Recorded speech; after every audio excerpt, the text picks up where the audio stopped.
The Plum Village community was already involved in a great deal of activity around mindfulness and applied ethics in education, with a strong, largely word-of-mouth reputation for seminal, inspirational and authentic work, through their educator retreats in particular.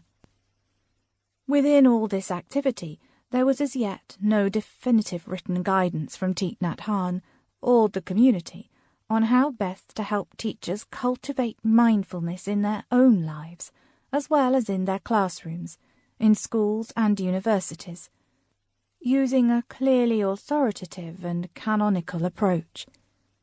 We became determined to put this right. The initial intentions for the book were modest. A small group of monastics and lay people identified what the community felt constituted the core practices of the Plum Village approach.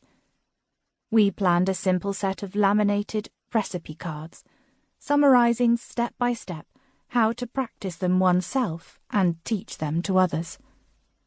They aimed to be succinct and usable for those new to the teachings.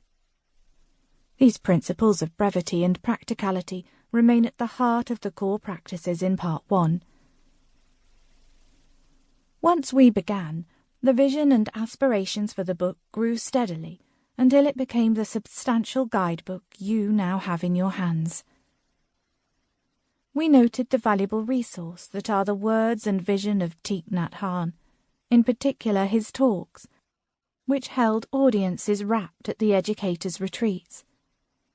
These had not yet appeared in print, and we were keen to include them in the book. You will find them at the start of the book, and at the beginning of each of the chapters in Part 1. Using examples from teachers.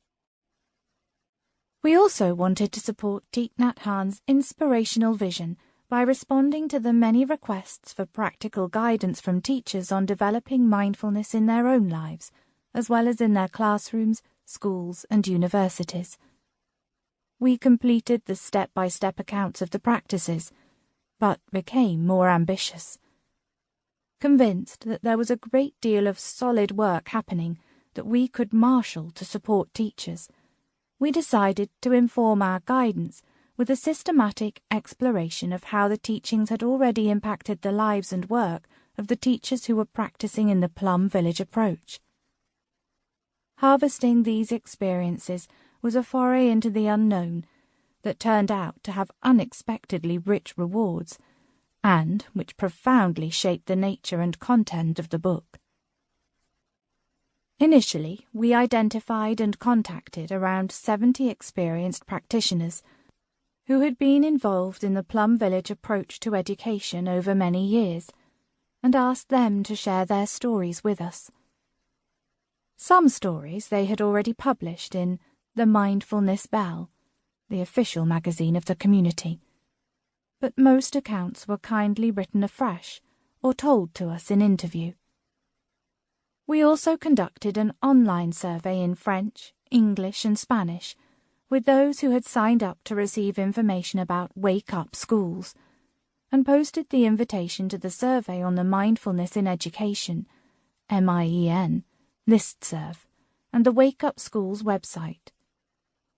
We trawled the Mindfulness Bell for further articles on practicing in educational contexts. We gathered responses after various educators' retreats and training courses across the world. Some communities, such as in Italy and India, we engaged through word of mouth and email.